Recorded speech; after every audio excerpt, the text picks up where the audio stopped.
മെയ്യഴകൻ നല്ല പടം, ഉറപ്പായിട്ടും കാണാം.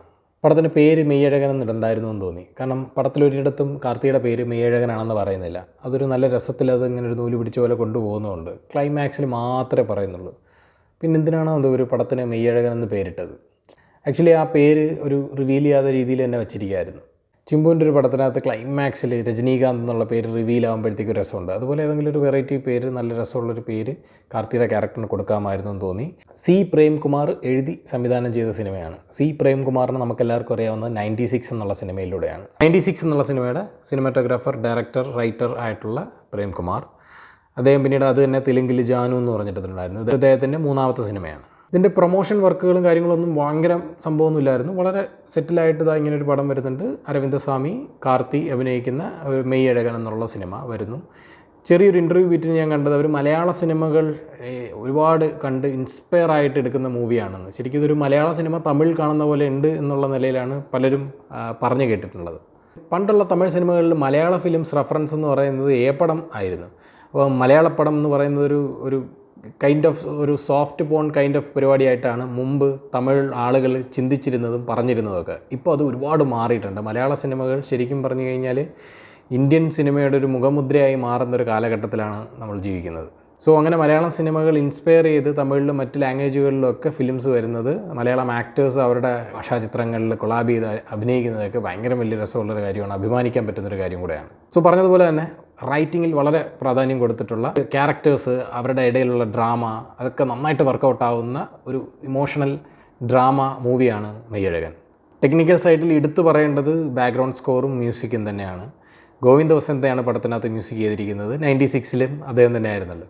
തിയേറ്ററിൽ ഇരുന്നപ്പോഴത്തേക്ക് ഇതിനകത്ത് എനിക്കൊരു ഞെട്ടലുണ്ടാക്കിയൊരു സംഗതി, ഈ പടത്തിൽ 2 പാട്ട് ഉലകനായകൻ കമലഹാസൻ പാടിയിട്ടുണ്ട് എന്നുള്ളതാണ്. ശരിക്കും ഹാർട്ട് ടച്ചിങ് ആയിട്ടുള്ള 2 പാട്ടുകൾ തന്നെയാണ്. അത് നല്ല രസമായിട്ട് പടത്തിനകത്ത് വർക്കൗട്ട് ആവുന്നുണ്ട്. കുറേ നാളുകൾക്ക് ശേഷം ഒരു സിനിമ കണ്ട് തിയേറ്ററിലിരുന്ന് നമ്മൾ അറിയാതെ കണ്ണീര് വരുന്ന പോർഷൻസൊക്കെ ഈ പടത്തിനകത്തുണ്ട്. ഭയങ്കര ഇമോഷണലി അങ്ങനെ കരയിപ്പിക്കുന്ന പടമൊന്നുമല്ല, സന്തോഷം ഉണ്ടാക്കുന്ന കണ്ണീരാണ്. സീനിലെ ക്യാരക്ടേഴ്സിൻ്റെ ഇമോഷൻസ് നമുക്കൂടെ ഫീൽ ചെയ്യുന്ന രീതിയിലാണ്. ഇതിൻ്റെ ഫസ്റ്റ് ഹാഫ് ഗംഭീരമാണ്. സെക്കൻഡ് ഹാഫ് കുറച്ച് സ്ട്രെച്ചി ആയിപ്പോയി, കുറച്ച് വലിഞ്ഞു പോയി എന്നുള്ളൊരു തോന്നലുണ്ട്. ക്യാരക്ടേഴ്സ്, അവരുടെ ഇടയിലുള്ള ഡയലോഗുകളും കാര്യങ്ങളും തന്നെയാണ് പടം ഫുള്ള്. തമിഴ് നന്നായി മനസ്സിലാകുന്ന ആളുകൾക്ക് നന്നായിട്ടിരുന്ന് എൻജോയ് ചെയ്ത് കാണാം. പക്ഷേ നമുക്ക് തമിഴ് പടങ്ങൾ അത്ര അങ്ങ് എൻജോയബിൾ അല്ല, അല്ലെങ്കിൽ ലാംഗ്വേജിലുള്ള ഡയലോഗ്സ് അത്ര ഇത് ചെയ്യുന്നില്ല എന്നുണ്ടെങ്കിൽ ചിലപ്പോൾ നിങ്ങൾക്ക് ബോറടിക്കാനുള്ള സാധ്യത കൂടുതലാണ്. 96-ൽ കണ്ട പോലെ തന്നെ 2 ക്യാരക്ടേഴ്സ്, ഈ പടം ഫുള്ള് 2 ക്യാരക്ടേഴ്സ് തമ്മിലുള്ള ഒരു അവരുടെ ഇമോഷണൽ ഡെവലപ്മെൻറ്റ്സ് ഒക്കെ തന്നെയാണ്. 96 ഇതുമായിട്ട് എനിക്ക് ഒരുപാട് സിമിലാരിറ്റി തോന്നി. 2 ക്യാരക്ടേഴ്സ് പണ്ടെങ്ങോ പിരിഞ്ഞു പോയവർ ഒന്നിച്ചു വരുന്നു, ഒരു നൈറ്റ് അവർ ഒരുമിച്ച് സ്പെൻഡ് ചെയ്യുന്നു. ആ നൈറ്റിൽ അവരുടെ കോൺവെർസേഷൻസ് ഇടയ്ക്കിടയ്ക്ക് ഫ്ലാഷ് ബാക്കിലേക്ക് പോയി പഴയ കാര്യങ്ങളൊക്കെ ഓർത്തെടുത്തുകൊണ്ട് ഇമോഷണൽ സംഗതികൾ കൊണ്ടുവന്ന് കണക്ട് ചെയ്യുന്നു. അതിനെ തഴുകിക്കൊണ്ട് മ്യൂസിക്, മറ്റ് ക്യാരക്ടേഴ്സ് ഒക്കെയാണ് ഇതിനകത്ത് രസമായിട്ട് വന്നേക്കുന്നത്. എല്ലാം ആ ഒരു 96-ൽ എങ്ങനെയാണോ ആ ഒരു പണ്ട് പിരിഞ്ഞു പോയ കാമുകന്മാർ ഒരു ദിവസം ഒരു നൈറ്റ് കണ്ടുമുട്ടി അവരുടെ ഇമോഷണൽ സംഗതികൾ വരുന്നു, അതേപോലെ വർഷങ്ങൾക്ക് മുമ്പ് നാട് വിട്ട് വേറൊരു സ്ഥലത്തേക്ക് മാറി താമസിച്ച തൻ്റെ ഒരു ബന്ധു തിരിച്ച് നാട്ടിലേക്ക് വരുന്നു, ഒരു ഫംഗ്ഷനുമായിട്ട് ബന്ധപ്പെട്ട് വരുന്നു. അവിടെ വെച്ച് ഈ 2 ബന്ധുക്കൾ തമ്മിൽ സംസാരിക്കുന്നു. 20 വർഷം മുമ്പ് പിരിഞ്ഞു പോയ ബന്ധുക്കളാണ്. അപ്പോൾ അവർ തമ്മിലുള്ള സംസാരം, അവർ തമ്മിലുള്ള ഒരു ഇമോഷണൽ കണക്റ്റാണ് ഈ പടം മുഴുവൻ. അരവിന്ദസ്വാമി ആൻഡ് കാർത്തി 2 പേരും ആ ക്യാരക്ടറായിട്ടങ്ങ് വാഴ്ന്നെടുക്കങ്ങ്. രാജ് കിരൺ, ജയപ്രകാശ്, ദേവദർശിനി, ഇവരുടെ എല്ലാം ക്യാരക്ടേഴ്സ് നമുക്ക് ശരിക്കും തങ്ങി നിൽക്കും. വളരെ കുറച്ചും, അതായത് സീനുകളിൽ ഒരു 3 സീൻ 4 സീൻ മാത്രമുള്ള ആളുകളാണ് മറ്റുള്ളവരാൾക്കാരെല്ലാം. ശ്രീദിവ്യ, അപ്പം ഇവരെല്ലാം വരുന്നു, അവരവരുടെ പാർട്ട് ഗംഭീരമാക്കി ചെയ്തിട്ട് അങ്ങ് പോകുന്നു എന്നുള്ളതാണ്. പടം തുടക്കം തൊട്ട് അവസാനം വരെയും അരവിന്ദസ്വാമി ആൻഡ് കാർത്തി ഇവർ 2 പേരും തന്നെയാണ്. 96 മൂവി എടുത്തു നോക്കിക്കഴിഞ്ഞാലും തൃഷ, വിജയ് സേതുപതി, ഇവർ 2 പേരെ നമ്മൾ ഈ 2.5 മണിക്കൂർ കണ്ടുകൊണ്ടിരിക്കുന്നത് എങ്ങനെയെന്ന് ചോദിച്ച കൂട്ടുകാരുണ്ട് എനിക്ക് പടം ഇത് ചെയ്തപ്പോൾ. അതേപോലെ തന്നെയാണ് ഈ 2.5 മണിക്കൂർ നേരവും നമ്മൾ ഇവരെ 2 പേരെയും തന്നെയാണ് കാണുന്നത്. ഇവരുടെ തന്നെ ഡയലോഗുകളും സീക്വൻസുകളും അതിങ്ങനെ ലൊക്കേഷൻ മാറുന്നു എന്നുള്ളതിനേക്കാൾ ഒരു വേറെ സംഗതികളൊന്നുമില്ല. പിന്നെ സ്റ്റോറി ടെല്ലിങ് ഇതിനകത്ത് വിജയ് സേതുപതി ഒരു കഥ സൊല്ലുക എന്ന് പറഞ്ഞ്, അല്ലെങ്കിൽ പുള്ളിക്കാരൻ ഒരു കഥ പറഞ്ഞു തുടങ്ങുമ്പോഴത്തേക്ക് അതിന് കൾട്ട് ഫോളോയിങ് ഉള്ളതാണ്. പുള്ളി ഇങ്ങനെ കൈവച്ചൊരു കഥ പറയാം. അതേപോലെ തന്നെയാണ് കാർത്തിയുടെ സ്റ്റോറി ടെല്ലിങ് രീതിയും. കാർത്തി ഒരു സംഗതി പറഞ്ഞ് ബലിപ്പിക്കാൻ അപാര കഴിവുള്ള ഒരാളാണ്. കൈദി സിനിമയിൽ അദ്ദേഹത്തിൻ്റെ ഫ്ലാഷ് ബാക്കിനെ കുറിച്ച് ഒരു 2 മിനിറ്റ് നീളമുള്ള ഒരു സീനിൽ കാർത്തി എക്സ്പ്ലെയിൻ ചെയ്യുന്നതാണ്. നമുക്ക് ആ സിനിമയിൽ ആ ഭാഗം ശരിക്കും പറഞ്ഞു കഴിഞ്ഞാൽ അത് ഫ്ലാഷ് ബാക്കായിട്ട് കാണിക്കണമെങ്കിൽ ഒരു 15-20 മിനിറ്റ് അരമണിക്കൂറുള്ളൊരു ഇതായിട്ട് വരുന്നതാണ്. പക്ഷേ കാർത്തി ഒരു 2 മിനിറ്റ് 5 മിനിറ്റിനകത്ത് കാർത്തി കഥ പറഞ്ഞു വരുമ്പോൾ നമുക്ക് വിഷ്വലി നമുക്കത് കാണാൻ പറ്റും. ഇതും അതേപോലെ തന്നെയാണ്. കാർത്തി കഥ പറയുമ്പോൾ നമുക്കത് ശരിക്കും ഫീൽ ചെയ്യും. ഇതിനകത്ത് കുറേ പോർഷൻസൊക്കെ കുറച്ച് പൊളിറ്റിക്കൽ സംഗതികളൊക്കെ വരുന്നുണ്ട്. പഴയ ശ്രീലങ്കൻ വാറിനെക്കുറിച്ച് പ്രതിപാദിക്കുന്നുണ്ട്, ചോഴന്മാരുടെ യുദ്ധത്തെക്കുറിച്ച് പറയുന്നുണ്ട്. അതേപോലെ റീസെൻ്റ്ലി തമിഴ്നാട്ടിൽ നടന്ന ഒരു പോലീസ് വെടിവെപ്പുമായിട്ടൊക്കെ സിങ്ക് ചെയ്ത് കുറച്ച് പൊളിറ്റിക്കൽ സംഗതികളിങ്ങനെ മേലോട്ടമാ ചൊല്ലി അങ്ങനെ പോകുന്നുണ്ട്. കുറച്ച് ഭാഗങ്ങളിൽ ബോറടിക്കുന്നുണ്ട്, ഇല്ലാന്നില്ല.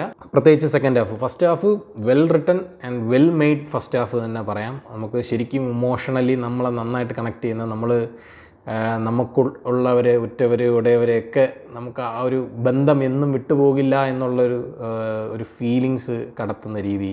എനിക്ക് പ്രേംകുമാറിൻ്റെ എഴുത്തിൻ്റെ രസം 96-ലും ഉണ്ടാവും. സുഹൃത്തുക്കളുടെ ഇടയിലുള്ള ബോണ്ടാണ് അതിനകത്ത് പ്രധാനമായിട്ട് ഇത് ചെയ്യുന്നത്.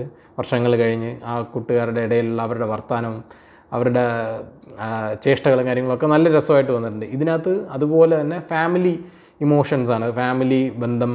വർഷങ്ങൾക്ക് ശേഷം കാണുന്ന ഒരു അത്താൻ, മച്ചാൻ എന്നാണെന്ന് തോന്നുന്നു അർത്ഥം, അളിയൻ, ചേട്ടൻ, അങ്ങനെ വേണമെങ്കിലും പറയാൻ തോന്നുന്നു. അപ്പോൾ അങ്ങനത്തെ ഒരു സംഗതി. അപ്പോൾ അത്താൻ എന്നുള്ള രീതിയിൽ അവർ എപ്പോഴും ആ ഡയലോഗ് പറയുന്ന അവരുടെ ഒരു ഫാമിലി കണക്റ്റ്, അതൊക്കെ നല്ല രീതിയിൽ കാണിച്ചിട്ടുണ്ട്. 22 വർഷം മുമ്പ് നഷ്ടപ്പെട്ടു പോയ തൻ്റെ മുറച്ചെറുക്കനെ തിരിച്ച് കാണുമ്പോഴത്തേക്ക് ജസ്റ്റ് ഒന്ന് തടവി പോകുന്നൊരു സീനൊക്കെ ഉണ്ട്. അതൊരു ആ ഒരു ജസ്റ്റ് ഒരു ടച്ചിൽ ഒരു വല്ലാത്ത ഇമോഷൻ വരെ ഇത് ചെയ്യുന്നുണ്ട്. അതൊക്കെ നല്ല രീതിയിൽ കുറേ നല്ല മൊമെൻറ്റ്സ്, നല്ല വിഷ്വൽസ് ഇതിനകത്ത് ക്യാപ്ചർ ചെയ്തിട്ടുണ്ട്. ഒരു ഹെൽമെറ്റിനകത്തൊരു പൂച്ചക്കുട്ടി ഇരിക്കുന്നത്, അങ്ങനെ കുറേ എടുത്തു പറയത്തക്ക രീതിയിലുള്ള കുറേ നല്ല ഫ്രെയിമുകൾ ഇതിനകത്തുണ്ട്. ഗംഭീരമായിട്ടുള്ളൊരു ഫീൽ ഗുഡ് മൂവിയാണ്. തമിഴിൽ ഇങ്ങനെയുള്ള പടങ്ങൾ നമുക്ക് കാണാം. തമിഴ് പടം അല്ലെങ്കിൽ ഈ പറഞ്ഞ കണക്ക് തെലുങ്ക് പടങ്ങൾ, തമിഴ് പടങ്ങൾ എന്നൊക്കെ പറഞ്ഞ് നമ്മളിങ്ങനെ ഒതുക്കി വെക്കുന്ന ഒരിതുണ്ടായിരുന്നു. അല്ലെങ്കിൽ തമിഴ് പടത്തിനകത്താകുമ്പോഴത്തേക്ക് ഇങ്ങനെയൊക്കെയാണ് ഒരു ഹീറോ ഇൻട്രൊഡക്ഷൻ സോങ് ഇങ്ങനെ എന്നൊക്കെ പറഞ്ഞ്. സോ അതൊന്നും ഇല്ലാതെ ഭയങ്കര രസമായിട്ട് കണ്ടിരിക്കാൻ പറ്റുന്ന, നമ്മളെ കണ്ണീരണിയിപ്പിക്കുന്ന ചില സീനുകളോടുകൂടിയ നന്നായിട്ട് ശരിക്കും എൻജോയ് ചെയ്യാൻ പറ്റുന്ന, കാർത്തിയുടെ തമാശകളൊക്കെ നമുക്ക് എൻജോയ് ചെയ്യാൻ പറ്റുന്ന റൂട്ടഡ് ആയിട്ടുള്ള ഒരു തമിഴ് വെൽ റിട്ടൺ മൂവിയാണ്. നല്ല ബാക്ക്ഗ്രൗണ്ട് സ്കോറുള്ള, നല്ല പാട്ടുകളുള്ള, നല്ല വിഷ്വൽസുള്ള, നല്ല പെർഫോമൻസുകളുള്ള വെർത്ത് വാച്ചിങ് മൂവി തന്നെയാണ് മെയ്യഴകൻ. ഓണത്തിനിറങ്ങിയ ഒരുപാട് മലയാള സിനിമകൾ ഇപ്പോഴും ഓടിക്കൊണ്ടിരിക്കുന്നത് കൊണ്ട് തന്നെ ഈ മെയ്യഴകൻ എന്ന് പറഞ്ഞ സിനിമയ്ക്ക് തിയേറ്ററിൻ്റെ അവൈലബിലിറ്റി എങ്ങനെയാണെന്ന് അറിയില്ല.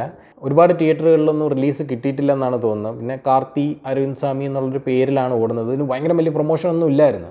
കഴിയുമെങ്കിൽ നിങ്ങൾ കാണാൻ ശ്രമിക്കുക, കണ്ടിട്ട് അഭിപ്രായങ്ങൾ കമൻറ്റ് ചെയ്യുക. ബൈ.